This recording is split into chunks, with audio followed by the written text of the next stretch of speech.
सारे सब काम। ऐसे ही और भी कई अन्य जाति वाले भी परमात्मा के पास आने लगे, दीक्षा लेने लगे।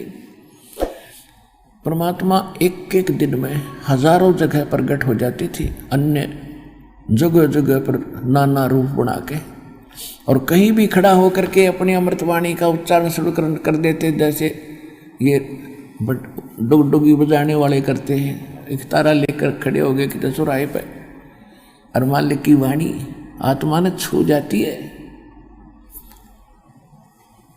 सुकर्म कर ले, नाम सुमर ले, सुकर्म कर ले, कौन जाने कल की, खबर नहीं पल की।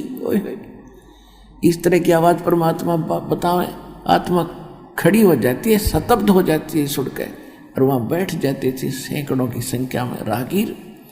और मालिक फिर उनको 2-2 घंटे सत्संग सुना करते हुए धूप छाया में न्यों बैठे रहते थे, और फिर नाम लेते थे, क्योंकि उसके बच्चे हैं, उनको दीक्षा देते थे, भाई मंत्र करो, दुनिया दुखी फिरे। और किसी को आशीर्वाद से, किसी को नाम दे करके, सबको रिचार्ज करके परमात्मा आज तक आपको लाए हैं, यहाँ तक लाए। उस समय परमात्मा के 64 लाख शिष्य हुए थे कबीर भगवान के।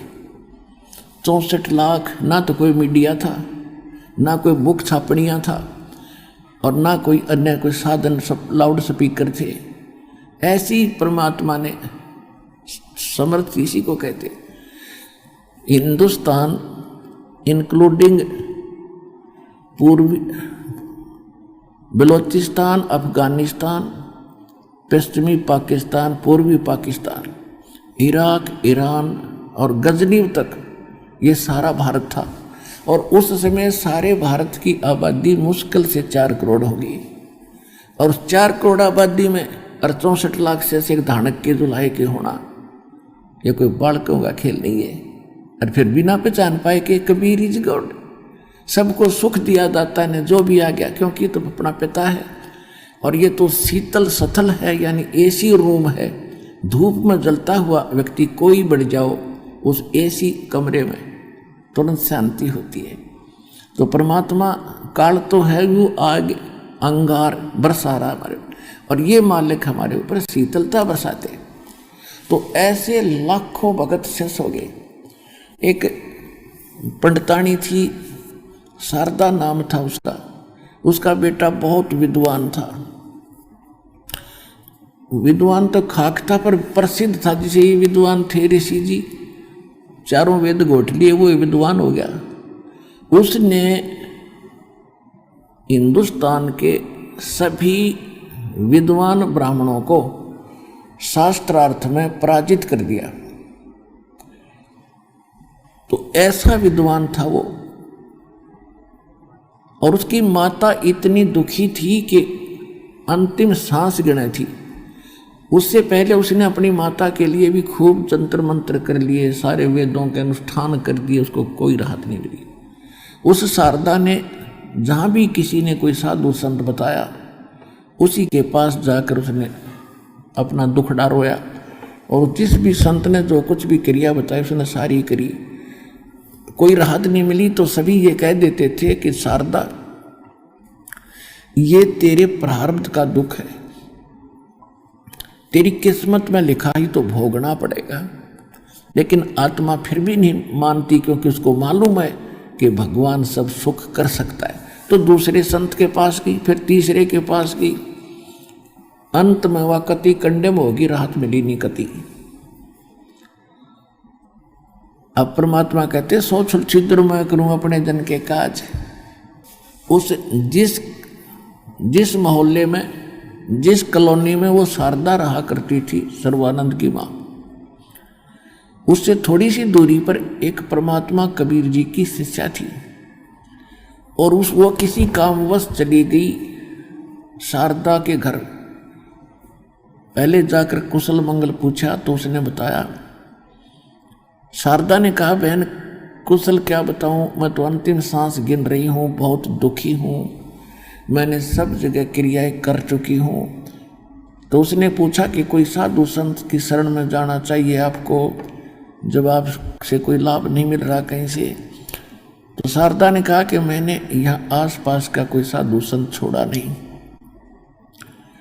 और तीर्थ वर्ष जहाँ भी जिसने जो कोई जंतर मंत्र मत्था टेकना बताया मैं सारे कर चुकी हूँ, और औषधियों का प्रयोग भी मैं बहुत कर चुकी हूँ, और ऐसा बन गई थी, बहुत कमज़ोर हो गई थी, सारे शरीर में बुरा हाल हो रहा है, न मर रही हूँ न जी रही हूँ।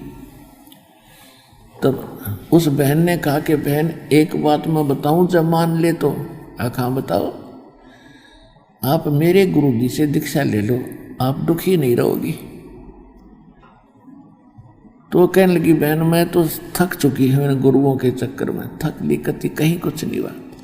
कहने लगी, फिर उसने बताया कि हमारे ऐसे ऐसे कष्ट थे, ऐसे ऐसे दुख थे, हम कति स्वस्थ हो गए, पूरा परिवार चैन से जी रहा है, और आर्थिक स्थिति भी हमारी पहले से बहुत अच्छी हो गई है।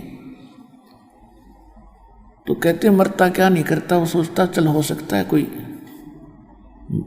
छुपा हुआ परमात्मा का प्यारा भक्त संत। उसने कहा कि कौन है आपके गुरुजी, बताओ मैं चल पड़ूंगी। कहाँ है वो? कि यहीं काशी के अंदर हैं, और कबीर नाम है उनका। वो कहाँ रहते हैं? शारदा ने पूछा। उस परमात्मा की शिष्या ने बताया कि वो जुल्हाओं की कॉलोनी में। जुल्हाओं की कॉलोनी में क्यों रहते हैं? क्या वो धाणक है? कहाँ वो धाणक है, जुल्हाए हैं, कबीर जुल्हाए हैं कहाँ? तो कहने लगी, बहन कहने लगी हाँ, जो शिष्या थी। लेकिन शारदा वो जुल्हाए नहीं, वो तो परमात्मा समझ लेना।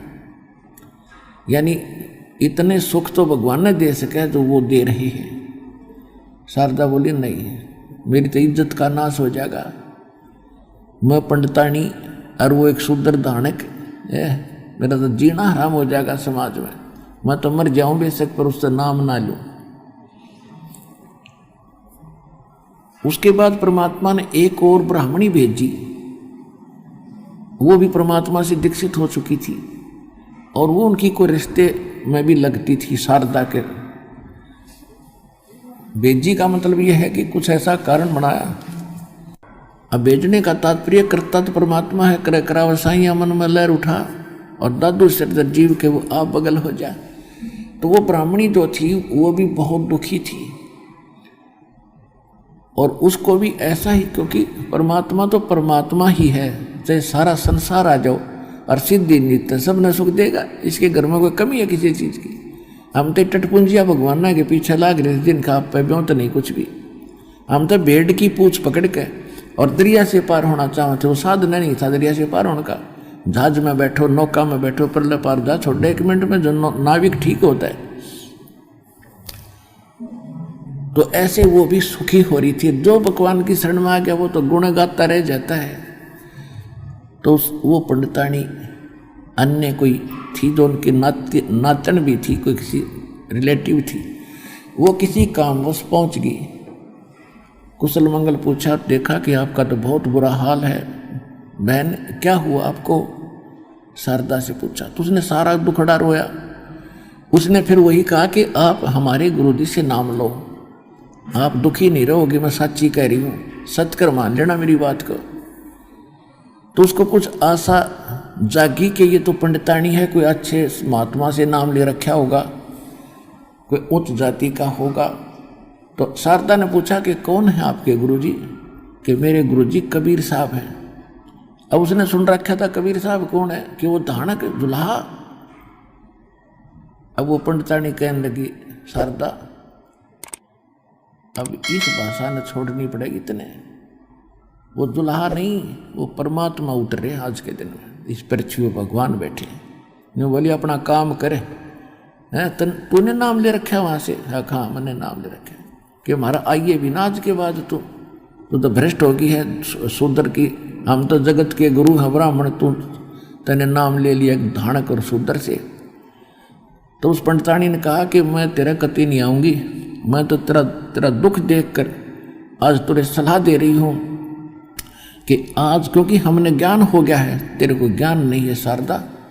आज तू पंडितानी है और तू ये भी ज्ञान सुनती है कि मरने के बाद कोई अन्य भी जूनी धारणी पड़ सकती है। अखां पढ़ सकती है, कल ने तो गधी बन सकती है, तेरी इज्जत कहाँ जाएगी।